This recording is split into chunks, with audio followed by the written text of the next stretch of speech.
Some days I can be sitting on this welding all day long. Burning my fingers then, mate. I forget that you can just edit it and I can talk whenever I want. This doesn't run you over, Chris. Why do they call it funny bone? It all started working on a series in my dad's shed. I followed my dreams and joined the Marines, serving in Afghanistan. Defenders were always part of me. So here we are, building custom machines with my awesome team in Shropshire. We are Mahker. Hi guys, I'm Dave. Welcome to episode 16. This is the latest conquest. So this car is going tomorrow. Done this for a good customer of ours, Chris. He's gone all out. He's gone for the arches. He's gone down here for our extreme 18-inch brake kit. They are the real stoppers that this machine requires. We've given him the Swepco options in his engine and in his gearbox. This is running a Corvette 430 horsepower, V8 obviously. We're also running the 6-speed automatic, so we've given it the whole treatment, a full refresh, brand new exhaust system, beautiful 3-inch roll tip. So this car's being collected tomorrow. I think he's coming down in his chopper, so it'd be nice to see him.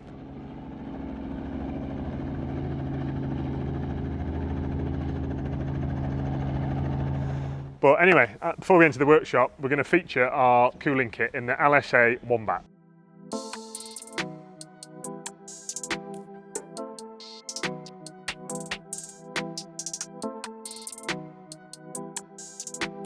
Right, so we fitted this big cooling kit in this. It's been an absolute to get to fit. If you look down here, down the sides, we've got absolutely no clearance whatsoever. So everything's had to be, where we normally put things, we've not been able to, so everything's had to be made to work. So first of all, we had to modify where the standard mounts are on the bottom to make this fit and make the spaces to drop all the coolers down to clear all the things in the top. With this, we've got a charge cooler onto the supercharger, so we've had to do all the lines from that running down to the pump underneath and then to the radiator to cool the water for that.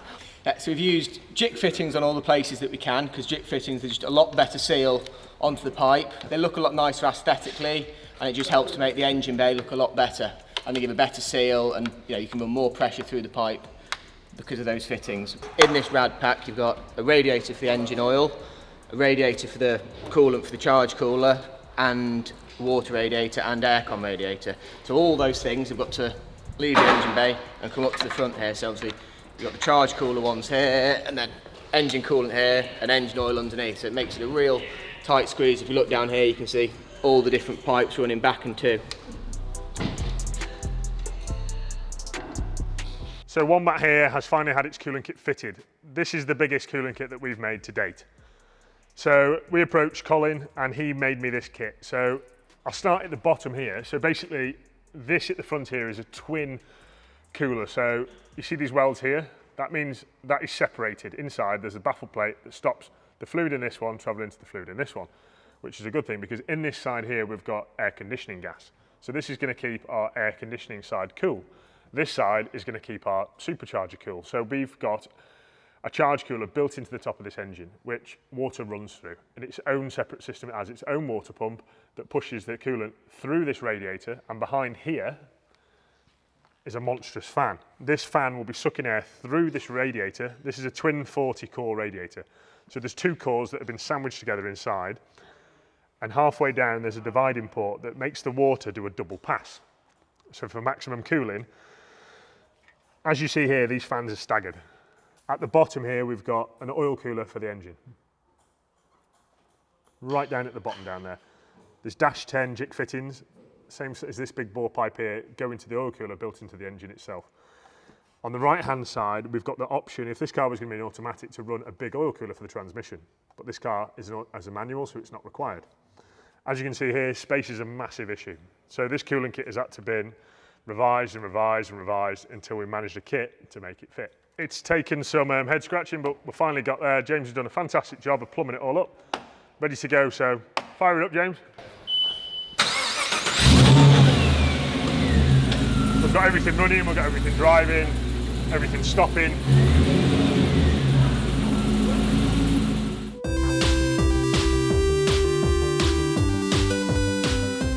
Hi guys, I'm Sam, and this week we're going to talk about the different kinds of welding processes we do here at Mahker. Majority of the time I use this welder here. It's a Fronius Magic Wave. It's a beautiful machine. Here we have, this is a TIG torch. All of our arc comes from the tip of this tungsten to the material that you're welding. So effectively, if you were to compare it to, say, arc welding with an electrode or MIG welding with the wire, we've got a lot more control with this. With this, I'm determining the power with my foot. I'm controlling the arc with my right hand, and I'm controlling the added material with my left hand. So having all these things separate gives me the ability to end up with a look, or a very tiny little weld on something very small. It's something that it would be almost impossible to achieve with a MIG welder. So this piece here, this is just an example piece, but when you have a tight fit up, which means no gaps, you can do what's called an autogenous weld. We're going along now, rather than having to add this material as we go, like this. If you've got a perfect fit up and it's not a load bearing joint, then you can fuse the two together without having to add extra material, which means you don't end up with an excess of material or an ugly looking weld, if you like, because you've had to compensate for the gaps inside. The kind of finish and the kind of look that our customers want, they don't want a big ugly seam down the thing, you want it to be nice. So the control that this gives you, that you just can't match that control with a MIG welder. It's just not, like this would be the better choice for a thin material, hands down. Yeah, so Steve's come to me with a problem. We've just fitted an exhaust cutout to a current exhaust. And where it comes out, it's pointing towards the chassis a bit, which we don't want to get all the diesel fumes and carbon all over the chassis, so I'm going to make just a very slight angle of a tip just to point it down and away from the chassis so it's outside the bottom of the vehicle. So this is 304 stainless steel. I'm going to tack it together now.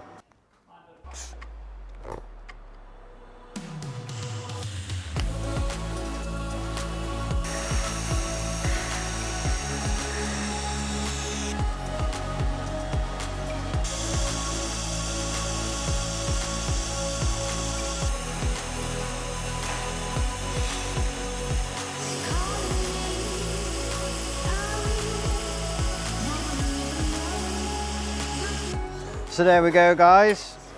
That was an autogenous weld.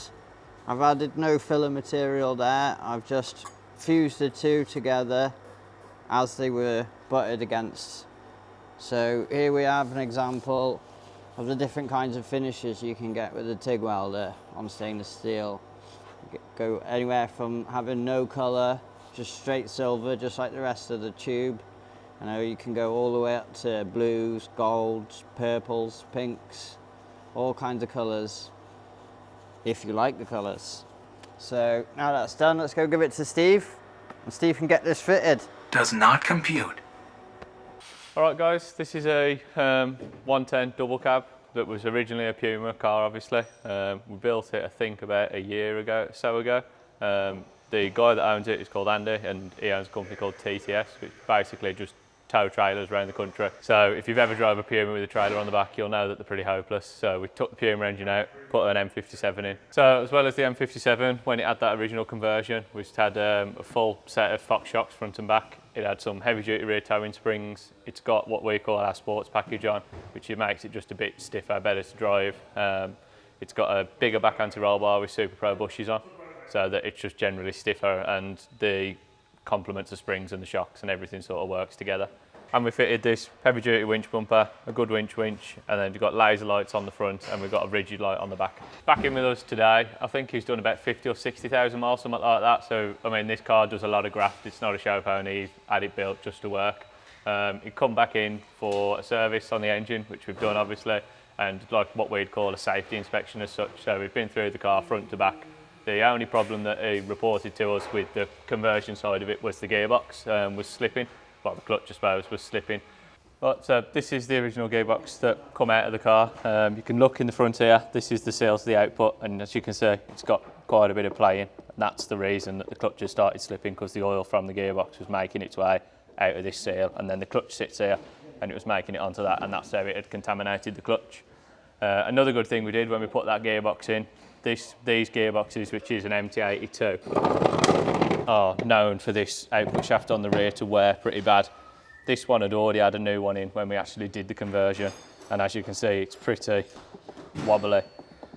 So when we put the new gearbox in, we fitted one of these LOF solid shafts, basically. So there's no coupling in the middle here to wear, and then there's nothing for it to break when it's running more power, and it's just another thing that can not go wrong. When we did the inspection, we found out a few other little things. All the brake pads were low, so we've replaced all the brake pads with brand new Mintex ones. We've replaced the 2 ball joints on this rear tow bar. We've tracked the car. What else is on this list? We've changed all the oils in the diffs, all the oils in the transfer box for Shrepco oil in the gearbox. We've greased all the prop shafts up. And then if you look up here, we've done this little bypass valve on the exhaust, which was a little added extra that Andy asked for. Basically, it uses the vacuum off the engine and a remote controlled solenoid, which is located in the seat box through these little grommets here. And when you press the button, obviously the exhaust gases come down here, and rather than go through the silencer, which makes it quiet, it'll come out here. So in effect, it's a selectable straight pipe, and it does sound pretty cool. It's obviously something that is a preference thing, but it is pretty cool. To finish up, we've put a new steering shaft, which is the link between the actual steering wheel in the car and the steering box, because that had play in it, so that was making the steering feel a bit too Land Rover-y. And then we've fitted a double vacuum cylinder here, a new master cylinder, and then all new brake lines for the front. We weren't originally planning on doing that, but after 240,000 miles, the steel ones weren't very good, and we thought, while we're here, we'll replace them all. You'd have had to modify them anyway, so it's one of them things that you might as well just, while you're there, replace them, and it's something else for the future. So one of the final little additions we're doing is fitting a set of these Gwyn Lewis mud flaps. They're quite well known in the Land Rover world for being very good stuff. Basically, they fit behind here in front of the original mud flap, and it stops all the spray off the big wheels going up the side of the car like this, and then going up in towards the electrics for the engine ECU. So once we've done that, go and road test it, and then hopefully you can have it back and everyone's happy.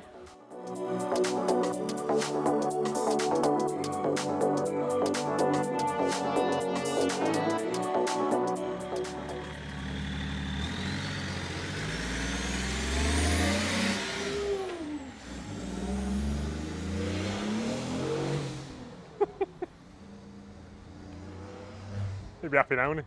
Hi guys, I'm Christian, and today we're going to put together the doors for the project Wombat. On the rear doors, we're going to have to take the glass out because we're going to put some tinted ones. The first thing we did, we had to put the trims in the doors. We soundproofed the door with some Dodo mat. The next step, we fit the latch and the door handle.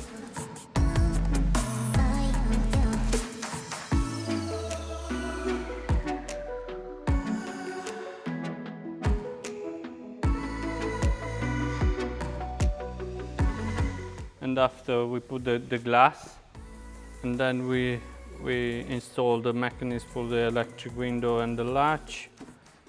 This optimal arm mirror, they got a light underneath, so because of that we have to drill an extra hole in the door to be able to put the wire. The last step is to put the door covers, and after that they can go on the vehicle. Yeah, we have 3 more to go and job done.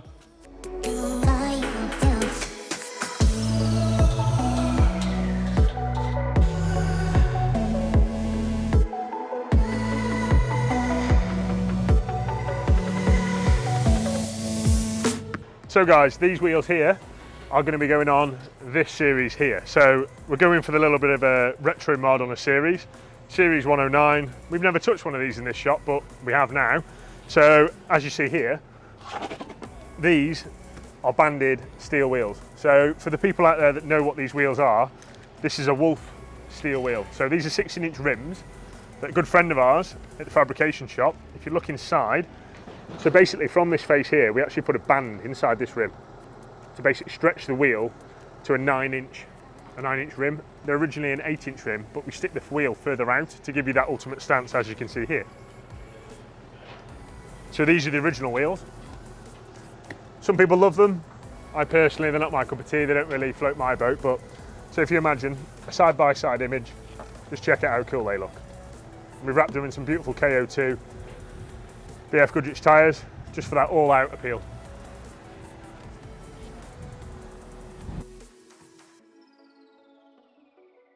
This is the 109. We've literally pulled the roof off it, we've pulled the canvas off it, and how cool does that look? The guy wants this for a beach runner project, and I think it's going to look the absolute nuts. Christian, our technician, he's pulling the wheels off now, and we're going to put the new BF Goodrich banded steel wheels on.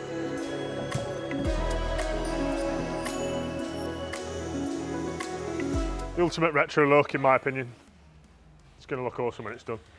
So this car is going to be changing to, I think we're going to go for a nice classic midnight blue. We're going to keep the gal accents. So imagine in the summer, full fold down screen.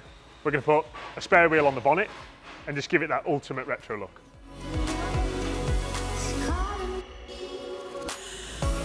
So this 90's just come in to us for a brake upgrade. This is our 18-inch extreme brake kit. This is going to be going on the back of this car. The customer required some extra braking assistance, so we're going to give him that on the rear, which is 4-pot rear calipers, and we're going to give him these 6-pot AP Racing front calipers. And compared to the standard crusty things that you see here, the customer's going to have a fair upgrade, as for looks and for assistance in the braking department. Nice big pads. These are our billet brackets, made from one-piece billet aluminium. Every bit of care and detail goes into each one of these.